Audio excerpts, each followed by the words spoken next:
આજે આપણે અહીંયા ઉપાલાની નીતિ વ્રત કરવા માટે સૌ ઉપસ્થિત થયા છીએ. વાત જ્યારે આપણા બેન દીકરીઓની આવી છે તો આપણે એમને માફ કઈ રીતે કરી દેવાય? જય ભવાની, જય રાજપૂતાણી.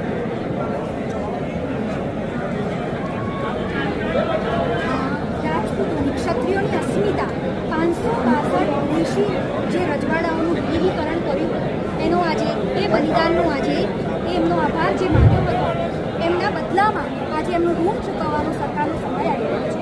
આપણે કોઈ પાટીદાર સમાજથી, આપણે કોઈ રૂપાલા સમાજથી કોઈ દુશ્મની નથી. આપણે આપણા રાજપૂતાની અસ્મિતાનો સમર્પણની ભાવના કે જે 562 ઋષિ રજવાડાઓ આપી દીધા છે, એમને સોંપ્યા છે, એમનું ઋણ ચૂકવવાનો આજે સમય છે. આપણે સરકારને એટલું જ આહ્વાન કરીએ છીએ